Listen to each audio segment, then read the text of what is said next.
¿Se acuerdan cómo era estudiar para los exámenes del colegio? Bueno, quiero que se imaginen que están con su mejor amigo en el curso y los dos están estudiando.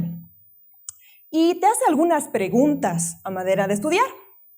Vos, que has estudiado el examen la anterior semana, le dices todas que están bien. La primera pregunta que te hace es, ¿qué es la fotosíntesis? La segunda que te hace es, ¿cuáles son las fases de la fotosíntesis? Y la última que te hace es, ¿cuáles son los beneficios de la fotosíntesis? Y vos se las responde todas bien. Entras al examen y algunas las respondes bien, las preguntas, y otras las respondes mal. Normal.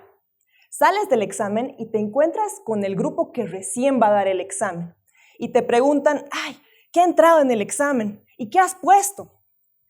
Y vos, la única pregunta que te acuerdas que ha entrado es cuáles son las fases de la fotosíntesis. A ver, ¿alguien en el público se acuerda cuáles eran las fases de la fotosíntesis?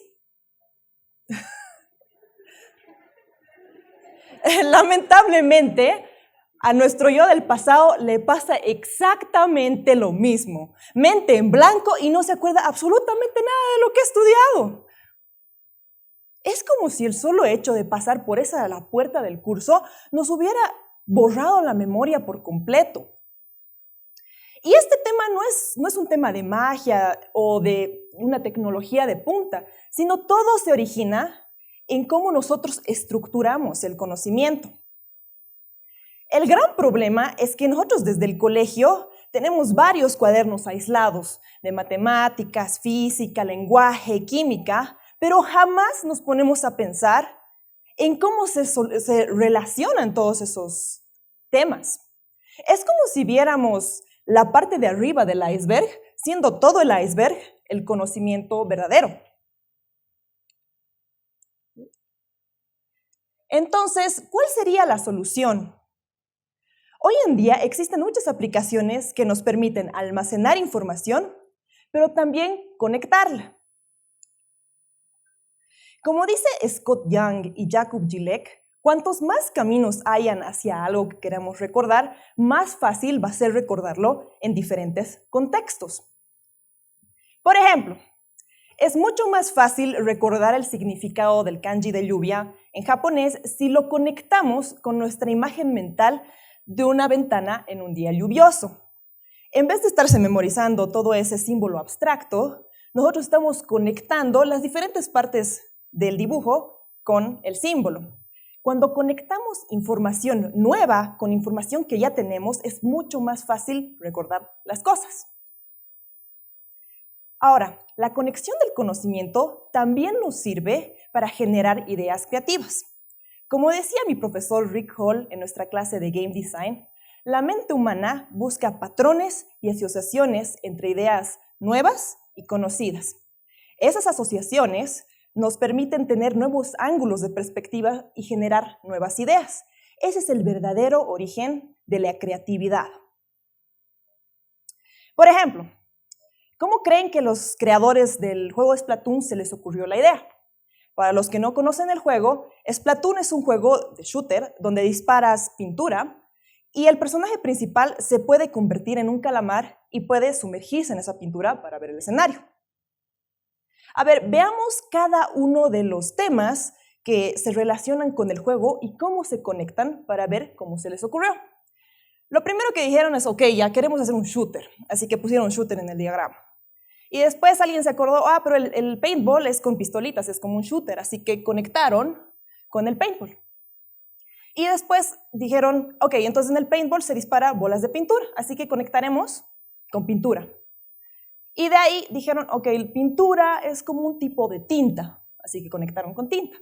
Y por un lado dijeron, la tinta es un líquido, y en el líquido se puede nadar, así que conectaron con eso.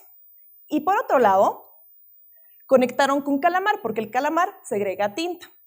Así que si conectamos todas estas cosas que están alrededor del diagrama, tenemos un shooter donde se puede nadar en pintura, convirtiéndose en calamar.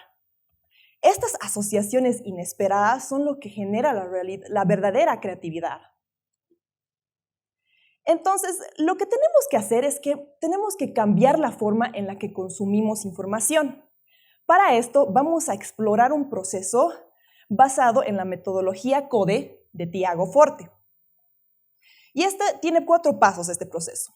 El primero es capturar, consumir, resumir y recrear. En el primer paso de capturar, se caracteriza por la recolección de mucha información en bruto, categorizándola y almacenándola en diferentes servicios digitales.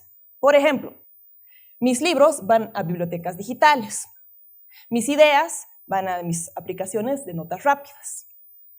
Mis artículos y tweets van a aplicaciones para leer después. Y mis podcasts y videos van a aplicaciones de colas de reproducción. Lo importante en este paso es que nada de esta información esté en nuestra mente, porque como dice David Allen, tu mente no está hecha para guardar ideas, sino está hecha para generarlas.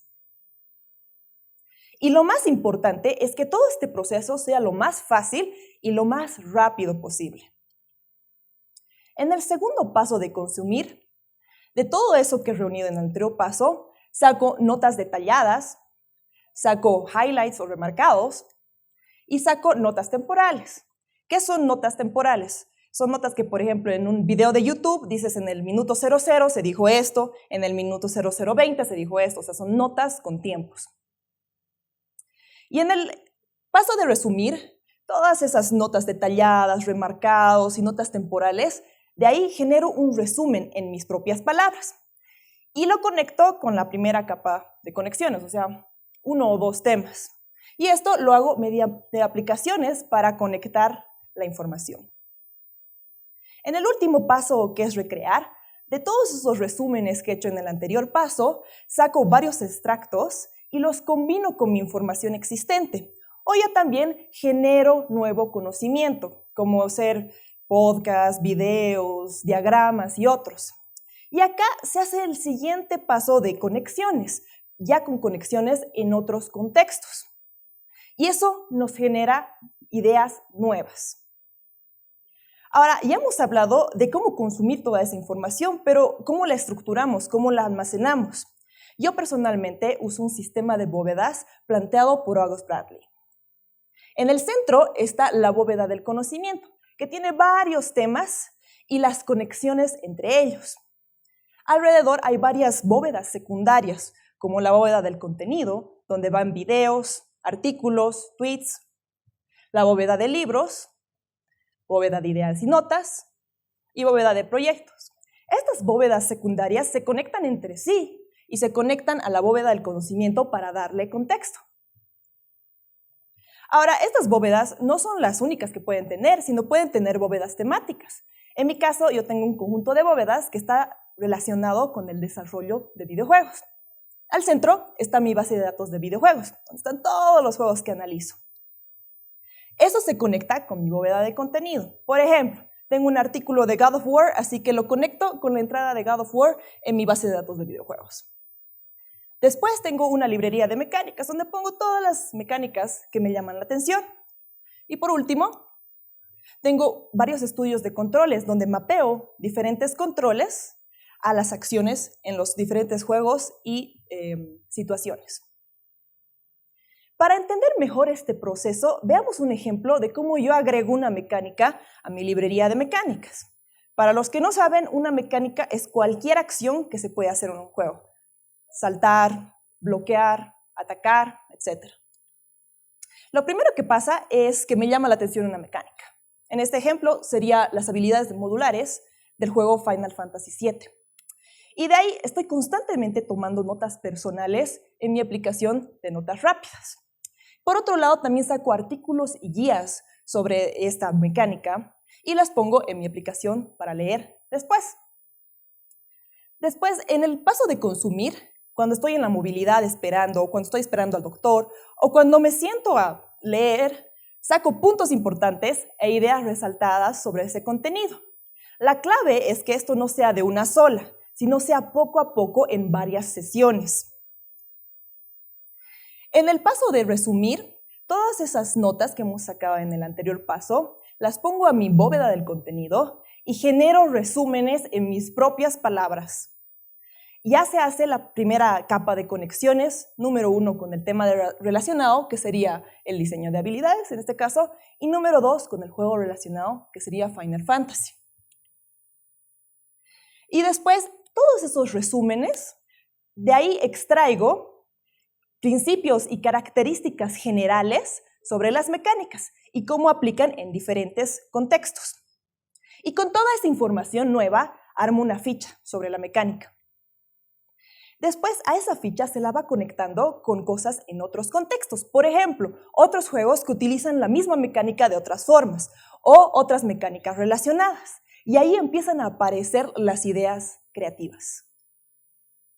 Y este proceso no se acaba ahí, sino es un proceso de constante actualización de las fichas que, por ejemplo, si yo tengo un nuevo juego que usa esa misma mecánica, yo puedo ir enriqueciendo toda esa información. El solo hecho de conectar esta información nos genera nueva información y nos permite ver patrones que jamás hubieran sido posibles verlos si hubiéramos almacenado la información de forma aislada. Ese es el verdadero poder de la conexión de conocimiento. Ahora, conociendo todo este proceso, ¿van a seguir generando cuadernos aislados con notas que jamás van a abrir? ¿O están dispuestos a generar su propia enciclopedia digital, conectar la información y conectar la información? El día de hoy demos el primer paso hacia la educación sostenible mediante la conexión de información. Hoy yo los desafío a todos a que tomen control de su aprendizaje y profundicen su entendimiento. Vean el mundo alrededor de ustedes, generen nuevas ideas y sean parte activa de la era de la información. Gracias.